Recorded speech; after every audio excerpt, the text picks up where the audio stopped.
महाराष्ट्रातील साखर कारखाने सध्या सुरू झालेले आहेत 1 नोव्हेंबरपासून. आपण वर पाठीमागं पाहतोय जे आभाळ आलेलं आहे, पाऊस कधी पडेल सांगता येत नाही. पंजाबराव डग सांगतायत पाऊस उघडेल, परंतु त्यांनी सांगितल्यानंतर दुसऱ्या दिवशीच ओतूरला खूप पाऊस झाला. आता ऊसाची तोडणी सुरू झाली, वापसा नाही आहे, लोक ट्रॅक्टरच्या माध्यमातून तोड करतात, रस्त्याच्या कडेचे प्लॉट तोडतात. ऊस तोडणी करताना शेतकऱ्याचं सुद्धा नुकसान होतं. आणि प्रामुख्याने सगळ्यात महत्त्वाचं म्हणजे ह्या ऊसाची तोडणी करताना हे लेबर बरोबर लहान लहान पोरं असतात. आता या प्लॉटमध्ये लहान बाळ घेऊन ते प्लॉटमध्ये येणार, मग असं छोटे छोटे त्यांनी छोटी कॉपी करून त्याच्यामध्ये आणि पुढे शेजावर ऊसाची तोडणी करतात. शेजामध्ये बिबट्याची पिल्लं सापडू शकतात, बिबट्या असू शकतो. एवढंच नाही तर बाजूला ऊस आहे, बाजूच्या ऊसामध्ये जर बिबट्याची मादी असली, पिल्लं असली तर कुठल्याही क्षणी हल्ला होऊ शकतो. आता जगायचं आहे, पोटाची खळगी भरायसाठी ह्या लोकांना काम करण्याशिवाय पर्याय नाही. आपल्यासोबत ऊस उत्पादक शेतकरी आहे, जर आपण दादांशी बोलूया. दादा नमस्कार. काय नाव आपलं? दत्तात्रय वाघ. गाव कुठलं? राजनी. रांजणी. हो. हे क्षेत्र रांजणीमध्ये येतं? नाही, हे सुलतानपूरचं आहे. बरं. मी ते वाडी नाही आलोय. अच्छा, वाढे न्यायला आले. चला, सध्या आपण पाहतोय बिबट्याचे हल्ले खूप होत आहेत. ही सगळी मंडळी इथे ऊसाची तोडणी करतायत, लहान लहान मुलं सोबत इथे आहेत. धोका आहे. हो, धोका आहे. काय करायला हवं? सरकारने काय करा बाय, ड्रोनद्वारे जेवढे वाघ आहे ना, बिबटे आहेत का, तेवढे सगळे पकडून फॉरेस्टामध्ये त्यांची सेपरेट व्यवस्था करा पाहिजे. हे काय होतं, एखाद्याला एकुलता एकच मुलगा असतो, त्याचा बळी गेल्यानंतर काय करणार, त्याचे आईवडील काय करणार? 4 दिवस रडतात. सरकार म्हणतं आम्ही काहीतरी कारवाई करू, फार कारवाई शून्य असते सरकारची. आपण पाहतोय सरकारकडून म्हणावी अशी उपाययोजना होत नाही. काहीच नाही. ही उपाययोजना होत नसल्यामुळे लोकांच्या भावना तीव्र आहेत. ज्या ऊसाच्या प्लॉटची तोडणी करायची आहे, वास्तविक त्याचं ड्रोनच्या साह्याने पाहिलं याच्यामध्ये आतमध्ये बिबट्या आहे का, पिल्ला आहे का, किंवा काय उपाययोजना करता येईल हे समजून घेणं गरजेचं आहे. अन्यथा आपण पाहिलं त्या पिंपरखेड परिसरामध्ये 3 बळी 15 दिवसाच्या फरकाने गेले. उद्या एखादं दुर्दैवी छोटे बाळ जायला नको. आपल्यासोबत हे ऊसतोडणी मजूर आहेत. जरा मावशी पुढे या, आपण जरा यांच्याशी बोलूया. इकडे बिबटे आहेत का, त्यांना बिबट्याचं काही संकट माहिती आहे का, आपण जरा बोलूया. मावशी, आता तुम्ही ऊसाची तोडणी करताय, लहान लहान मुलं घेऊन इथे येत आहे, भीती वाटत नाही? मग भीती वाटते ना, भीती वाटते, पण पोटासाठी यावंच लागतं. किती मुलं आहेत सोबत? सगळी 2 मुलं आहेत. मावशी, काळजी कशी घेतात आई? काळजी मग पुढं तोडायचं, लगेच मागे फिरून जायचं त्यांच्याकडं. तुम्ही किती वर्ष ऊस तोडता? काही पहिलेच वर्ष? नाही 2 वर्ष झाले. कुठल्या कुठल्या कारखान्यावर होते? याच कारखान्याला. कुठल्या कारखान्यावर आता? भीमाशंकर. अच्छा, भीमाशंकरला. आता मला सांगा, आतापर्यंत तुम्ही बिबट्या कधी पाहिला? पाहिलाय ना, ऊस तोडणी करताना?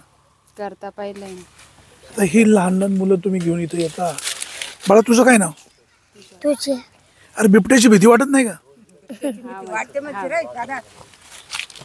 कारखान्यांनी काय करायला पाहिजे, तुम्ही काय सुचवाल? आता जिथं तुमच्या कोप्या आहेत तिथे पण तुमची वयस्कर माणसं असू शकतात, तिथे रात्री अपरात्री बिबट्याचा हल्ला होऊ शकतो. तुम्हाला पहाटे इकडे यावं लागतं. मग करावं लागेल. आम्ही एखाद्या वेळा असतो, आमचे माणसं ड्रायव्हर रे, ते कारखान्यावर गेल्यावर आम्हाला मुलं घेऊन सण एखाद्या जपावं लागतं. त्यांनी केलं पाहिजे काहीतरी सरकारने. संबंधित साखर कारखान्याने किंवा वन विभागाने या संदर्भामध्ये उपाययोजना करणं गरजेचं आहे. सरकारने सुद्धा याबाबतचे निर्बंध थोडेसे कडक करायला हवेत. शेवटी या लोकांचा जीव महत्त्वाचा आहे, पोटासाठी यांना काम करायला पाहिजे. परंतु हे काम करत असताना, ऊस तोडणी करताना जर बिबट्याने हल्ला केला तर यातलं कोणी मला वाटत नाही जगू शकत. प्रामुख्याने जर बिबट्याच्या मादीने पिल्लांना जन्म दिला असेल तर ती प्रचंड उग्र होते. ही सगळी लोक माझ्या पिल्लांवर हल्ला करू शकतात किंवा पिल्लांना घेऊन जाऊ शकतात. म्हणून मादी उग्र झाली, चवताळली तर यांच्यावर हल्ला करू शकते, ह्या लोकांचा बळी जाऊ शकतो. शासनाने, साखर कारखान्याने, त्याचबरोबर वन विभागाने याबाबतची काळजी घ्यायला. आता पुढे हे आपण पाहतोय हातामध्ये कोयता आहे, ह्या कोयत्याने पुढे ऊस तोडायचा, ऊस साळायचा की नंतर मागे मुलांकडे लक्ष द्यायचं. आता हे सगळं डोक्यामध्ये प्लॅन ठेवून हाताला कोयता लागू शकतो, जखम होऊ शकते. साखर कारखान्यांनी या ऊसतोडणी मजुरांना आणि वन विभागाने समुपदेशन करणं गरजेचं आहे. ठीक आहे, कारखान्याकडनं ते उचल घेत आहेत, त्याचे त्यांना पैसे मिळत आहेत, परंतु आपण जगलो तर काही करू शकू. निसर्ग यंदाच्या वर्षी प्रचंड लोकांना त्रास देतोय, म्हणजे आता निसर्गाला कोणाचा काय आदेश नाही चालत. आपण वन विभागाला सांगू शकतो, संबंधित विभागाला सांगू शकतो, परंतु इथे मात्र आपल्याला निर्णय घेण्याशिवाय पर्याय नाही, काळजी घेण्याशिवाय पर्याय नाही. संबंधित साखर कारखाने, वन खातं, शासन या संदर्भामध्ये उपाययोजना करील. सध्या बिबट्याचा उपद्रव मोठ्या प्रमाणात आहे, बिबट्यांची संख्या अधिक आहे. शासन, साखर कारखाने उपाययोजना करील. पुन्हा पुन्हा आपण तेच म्हणतोय, अशी अपेक्षा आहे. जर उपाययोजना झाली नाही तर एखाद्याचा बळी बिबट्याच्या हल्ल्यात होऊ शकतो. सुरेश वाणी, विघ्न टाइम्स, निमगाव सावा.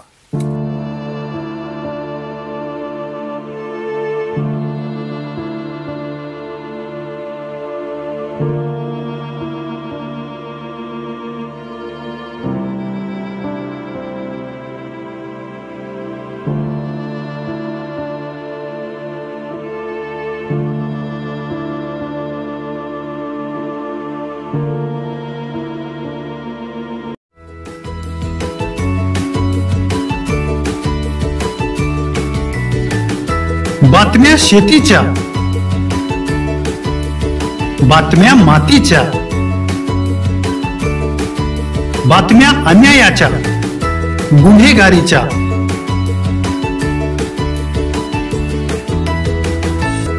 राजकारणाच्या आणि समाजकारणाच्या, शोषणाविरुद्ध बुलंद आवाज, जनसामान्यांच्या हुंकाराची गाज, सत्कार्याला प्रोत्साहन, दुष्कृत्याला अनुशासन, निर्भीड, निस्पृह, सडेतोड, बेधडक आणि रोखटोक म्हणजेच विघ्नहर टाइम्स. शोध बातमीचा, ध्यास सत्याचा. आपलं चॅनल, आपली बातमी. सबस्क्राईब तर कराच, पण बेल आयकॉनवर क्लिक करायलाही विसरू नका.